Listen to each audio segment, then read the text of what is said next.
Boa tarde para você de casa. Nesta quinta-feira, 19 de abril, aqui no Band Cidade, a gente mostra o processo de regularização fundiária em São José dos Campos. E no quadro Notícias do Bem, tem uma entidade em Caçapava focada em jovens talentos. Tem também os detalhes da segunda fase da Operação Torniquete, que investiga desvios de recursos públicos em São Sebastião. E o frio em Campos do Jordão, hein? O outono trouxe até geada. Seja bem-vindo à primeira edição do Band Cidade. Claro que eu conto com a sua companhia. Em São José dos Campos, 118 bairros ainda estão em situação irregular. Processo histórico de ocupação desorganizada que hoje traz consequências negativas à população e ao próprio município. Isso porque nesses locais os serviços de infraestrutura acabam ficando de fora da realidade dos moradores. Mas esse cenário pode mudar pouco a pouco com a regularização fundiária. A repórter Sandra Riva tem os detalhes para a gente, está lá em São José e traz mais informações sobre esse projeto, né, Sandra? Boa tarde.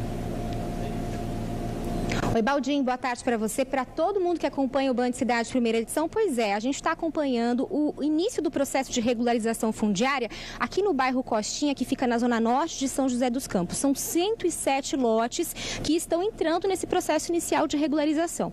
Olha só, a gente está aqui no bairro. Esse ponto aqui que o Ed está mostrando para a gente é onde os moradores estão vindo para entregar toda a documentação. Até agora, 25% dos moradores já entregaram essa documentação e está sendo dado início a esse processo. Mas para a gente ter os detalhes, né, sobre tudo isso, eu converso com o diretor de regularização fundiária aqui de São José dos Campos, que é o Marcelo Leandro. Boa tarde para o senhor. Eu queria que o senhor explicasse como é que está sendo o processo de regularização aqui. A primeira fase, né, a parte de solo já foi feita, e eu queria que o senhor explicasse a característica também desse local onde a gente está. Boa tarde, Sandra. Boa tarde a todos os ouvintes, telespectadores. A gente, na verdade, a gente está aqui na segunda fase, que a primeira fase foi o levantamento topográfico aqui no bairro do Costinha, né? A segunda fase, o que é? A gente entender como funciona o bairro, né? É a população, a participação do munícipe que traz para a gente a história do bairro, através de documentos, através de depoimentos, e a gente vai fechando aquele levantamento topográfico que foi feito no chão, né? Vai fechando com o material humano, com as histórias, para a gente fechar o mosaico que é o levantamento total. O que o morador tem que trazer? A gente está em que ponto e o que é importante ele trazer para fazer esse processo de regularização? Ele tem que trazer para a gente aqui todos os documentos que ele tiver, com os contratos de compra e venda que ele tem, a história de quando começou a construir a casa, se tem algum recibo, alguma coisa, data de certidão de nascimento dos filhos, por ali a gente sabe quanto tempo que ele está aqui. Então, toda e qualquer informação que ele tenha sobre ele e sobre o imóvel. Então, os documentos pessoais e os documentos que ele tem sobre o imóvel.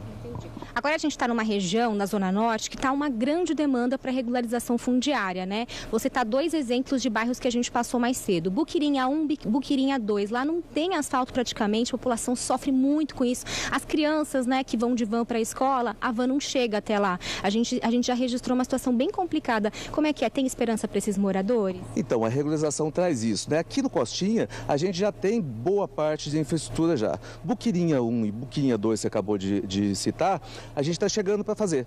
A gente está fazendo levantamento topográfico e já a gente consegue fazer essa segunda etapa que está fazendo aqui também. Isso faz com que a gente conheça o bairro e consiga levar essas infraestruturas básicas que eles tanto reclamam e com direito de reclamar. Ok, muito obrigada pelas informações. A gente acompanha aqui o processo de regularização fundiária. A gente volta com você, Baldinho.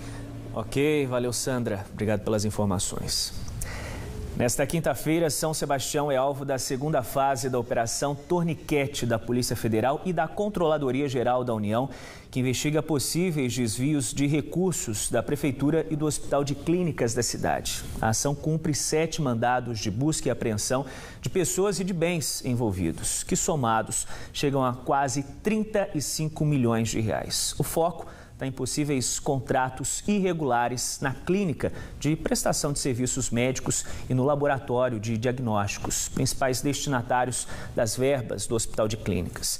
Os desvios, que chegam a 100 milhões de reais, teriam sido cometidos durante a gestão do ex-prefeito Hernani Primazzi, do PSC, entre os anos de 2009 e 2016.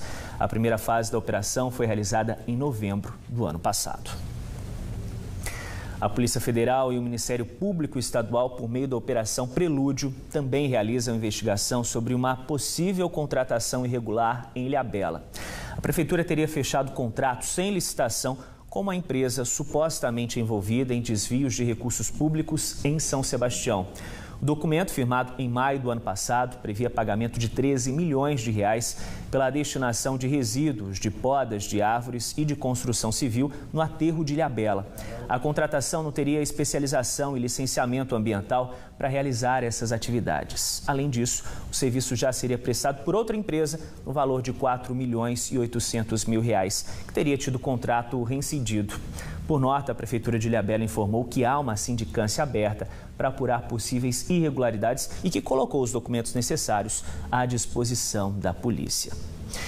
O Band Cidade faz uma pausa, a gente mostra depois do intervalo o trabalho realizado em Caçapava pelo GANT, o Grupo de Assessoria e Mobilização de Talentos. É o nosso quadro Notícias do Bem. Agora, hora certa para você, 1 hora e 1 minuto. A gente está de volta em instantes.